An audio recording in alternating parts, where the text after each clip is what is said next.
We had a toddler and a newborn, and I would never see them. Like, I would leave the house while they were still sleeping. I would come home just in time to put them to bed. And that is if I was even in the country. I was traveling a lot for work, and something had to give.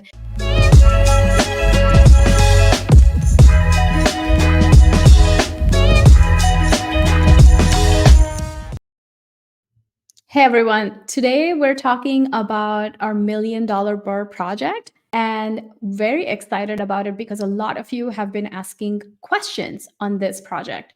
So this is a project that we did, I would say maybe after we did 10 single family deals approximately, and then we took on this bigger project that really changed the trajectory of our game of real estate investing. And this one project gives me enough passive income that it allowed me to stay home with my children when they were really young. My kids are 7 and 9 right now. If you've been following my journey since day one, you know this whole story of how I started when one was a toddler and one was a newborn. And it really helped me understand the whole scaling element of this strategy, of the BRRRR strategy that we implement in real estate, and how powerful it truly is. So before I get into the specifics of this one single project, I want to quickly share what BRRRR is and how the scale framework sits on top of the strategy to be able to scale it further. If you don't know enough about this strategy, the acronym is new, but this strategy has been implemented by many real estate investors for decades, right? This is not a new, shiny new strategy that is here today that may disappear tomorrow. It's something that does show that it can withstand the test of time through different market cycles. It still works. What it means is you buy a distressed property. That's the letter B, is buy a distressed property so you can obtain it under market value. You renovate it. That's the second R. So it's buy, rehab, or renovate. And then you rent it out. That's the third letter, which is another R, and the second to last R is refinance. So you take this property to a lender, you refinance it, you pull all the original money out, and then you repeat it. That's the last R, right? So buy, rehab, rent, refinance, repeat. That's what this strategy is. And so this strategy was kind of just like a strategy to us when we first got started. We implemented it on a bunch of single family homes. It worked. And then we really wanted to figure out how to implement this specific strategy on a bigger level, on a bigger scale. And so we did a project that was a 10-unit project, and that really changed the course of the game. And then since then, we've done many single family homes, duplexes, triplexes, quadplexes. We're currently working on a 15-unit project. So we've done many, many deals since then, and we've acquired a $10 million portfolio. And that's just a small piece of this puzzle, right? The wealth creation and the passive income is a small piece. The biggest opportunity here is that this strategy allows us to get time and location freedom. And when my kids were little, that was the most important thing for me, is how to have that time and location freedom. So I could be with them, I could do whatever I wanted to do, I could get enough sleep, have enough time to myself, live a life that was not stressful, right? Because that was like the biggest concern when I was first getting started is, we had a toddler and a newborn, and I would never see them. Like, I would leave the house while they were still sleeping. I would come home just in time to put them to bed. And that is if I was even in the country. I was traveling a lot for work, and something had to give. And we decided to become a single income family. I had climbed the corporate ladder for 17 years. So it was a tough choice, but we made it.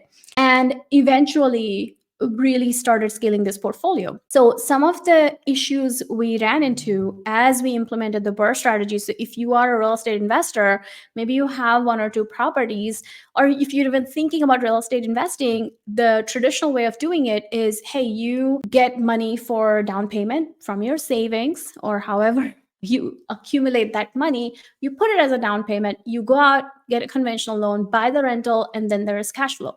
Now you have to wait till you can accumulate more money for down payment to acquire another rental. We're only talking here about rentals because you don't build wealth by peddling real estate, by things like flip or wholesale.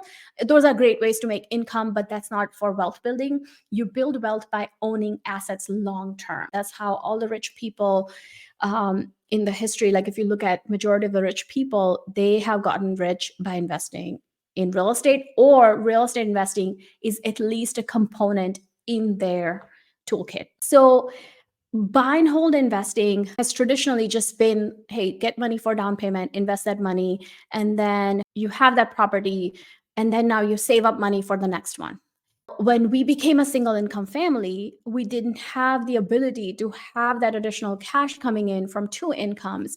And we had to find a way to sustainably grow the portfolio without one being at the job site all day, because I didn't quit my job so I could just create another job for myself, right? Like I quit my job because I wanted time with my kids, and not have to be at the job site all day, number one. Number two, solve this problem of capital, needing consistently this down payment capital, right? Really finding the ability to recycle the money, and really also having the freedom to be able to scale a business where you operate like a CEO as opposed to DIYing everything and being involved in every single element of it, right? So those were the reasons we wanted to move towards scaling the BRRRR strategy.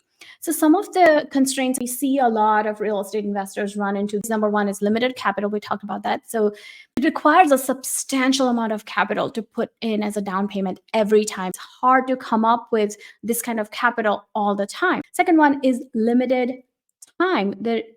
Balancing the demands of a BRRRR strategy, if you're heavily involved in it, alongside other commitments, like if you have small children or if you have a demanding career, like I was an engineer, my husband Nidhi was in finance. Having that, this is a daunting task to really be able to do all that at the same time. So limited capital, limited time, lack of skills. We, as corporate employees, are not really well versed in things like renovation or commercial finance. These are the things that are required to grow a portfolio really fast. And a lot of people live in an expensive market as well. So that's another thing that stops people from investing in real estate, because they live in an expensive market. The numbers just don't work in these expensive markets. You buy a property, it's not even going to cash flow, right? Now it's not an asset, it's a liability because it doesn't cash flow. And last one is decision fatigue and overwhelm. We work with a lot of new investors who then end up scaling their portfolio to multi-million dollars. And the first thing we see in new investors is a lot of decision fatigue and overwhelm, because we have access to so much information these days. The BRRRR strategy requires you to be a jack of all trades, right? But with all of that information that's required, if you don't know how to weed out 90% of that information, you can end up in decision fatigue and overwhelm and not end up taking any action, or taking action in the wrong direction because you really don't know which information to trust and which to not trust. So if the challenges with the BRRRR strategy are things like limited capital, lack of time, lack of skills, living in an expensive market, decision fatigue and overwhelm. There are many more challenges with scaling the BRRRR strategy. And what we did was we took this strategy, and when we developed a framework, we call it the scale framework, to sit right on top of the BRRRR strategy so that you can scalably build a rental portfolio without spending a lot of your own time and money. If you don't know what the scale framework is, so scale is an acronym just like BRRRR, and each letter coincides with the BRRRR strategy letter, right? So scale stands for scalable acquisitions and deal analysis, really building that deal pipeline so that the deals come to you on a regular basis. You have a process to analyze them fast, to know every detail that you need to know to be able to make the right decisions. C stands for construction that scales. DIY doesn't get you there. You really have to understand how to find and manage good contractors and how to run projects on budget and on schedule. And these are the things that you need to know if you want construction that scales. A stands for adding cash flow. So really learning how to manage properties as an investor without getting those late night tenant phone calls, establishing systems and processes so that your tenants are happy, they're safe, and they're comfortable, while you have the ability to be one step removed from things while those are being taken care of, right? And then L stands for leverage and commercial finance. So if you've always just used conventional finance, I can tell you that commercial finance is absolutely a game changer. It can make the scaling up your portfolio reach a whole new level. With conventional finance, there's a limit to how many properties you can acquire. With commercial finance, now you're operating like a business. And also, we said leverage and commercial finance, also leveraging other people's money upfront, right? Not having to come up with the money to acquire and renovate properties, working with short-term lenders so they can lend you the money, and then you're able to pull that money out at the end and then return it back to them. And then the last letter E in scale stands for exponential growth, really focusing on how to grow a portfolio fast. So you don't have to wait 30 years to quit your job or make work optional. You can do that in 3 to 5 years. So that's what the scale framework stands for. And this particular deal that we're talking about, that has been pivotal in developing this scale framework, because before that, we had tried a single family deal. Then we did it a bunch of times. Then we did it about 10 times before we moved over to this 10-unit building. And in this 10-unit building, we were able to implement a lot of the scale strategies that allowed us to then put a framework around it. And then since then, we've done hundreds of such deals. So the project that I'm going to talk about today is this $1 million BRRRR project. It was 3 triplexes side by side. Each building had 3 units, right? And so that's 9, plus one of the buildings had a basement apartment. And so that makes it a 10-unit building. They were triplexes. They were not a 10-unit building. The recent project we're doing, a 15-unit building, that's structured very differently than this one. But this one was 3 triplexes side by side. We bought each for $125,000 each, right? So $375K we paid for the entire project. What's interesting is they were listed for $220 to $240K each. And when I first saw them, I went and did a walkthrough with my contractor, did all my numbers, and I said, listen, this doesn't work if I spend that much money on it. I talked to the agent and I was like, listen, this doesn't work at that number. I don't want to insult you by giving you a very low offer.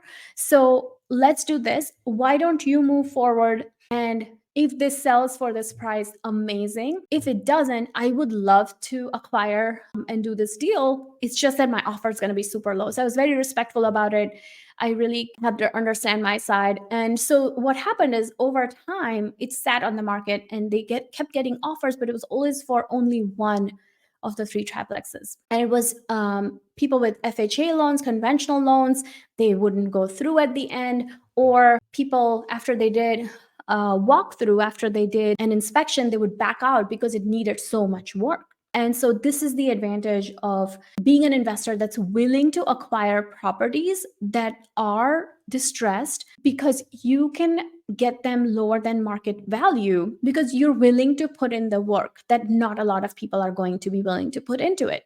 And when I say work, I do not mean sweat equity. I would never recommend going to the job site and lifting a hammer. That is not why I quit my job. I was an engineer for many years. I worked on a factory floor where there was hot glass flying around. And my idea of a good time is not lifting a sledgehammer. Like, that is not what I want to do. When we say put in the work, we mean the put in the work that you need to build and run a business. A lot of people weren't willing to do that. And so at the end of the day, this property sat on the market and the realtor called me and she said, we would be willing to entertain lower offers.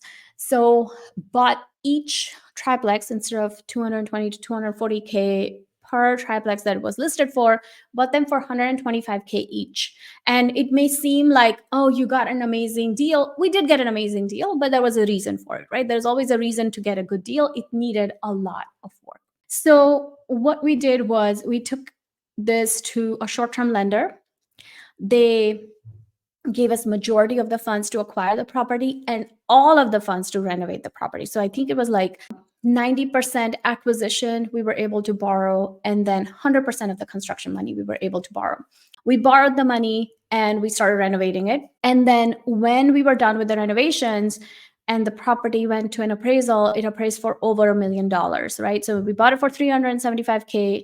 I think we put in another $300K in it, and then it appraised for over $1 million. I made about $250K in equity in that one deal alone, which is insane if you think about it, because I did not work 60 hours a week on that deal like I worked at my day job, right? If you're in corporate, you can relate. A 40-hour a week job is never a 40-hour a week job, especially as we climb up the ladder.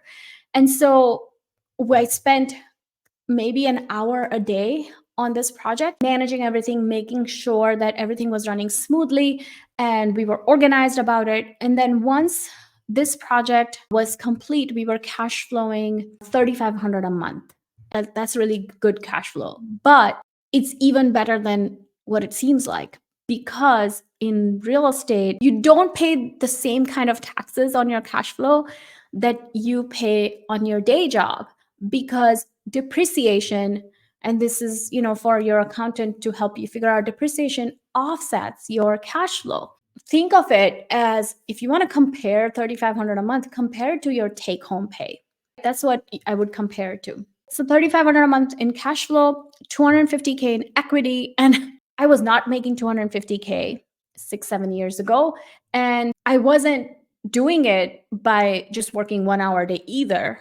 And then if you think about it, that's just one deal. You learn so much from that one deal and scale it more and scale it more. And now you stack assets like these, like pancakes, right? Like, I always give the analogy of pancakes because it just registers better. Like, you're going to continue building these assets, and you're going to continue growing this cash flow, and you're going to continue growing this equity, which goes in as your net worth. That's your net worth. You're going to continue building the number of assets that you have.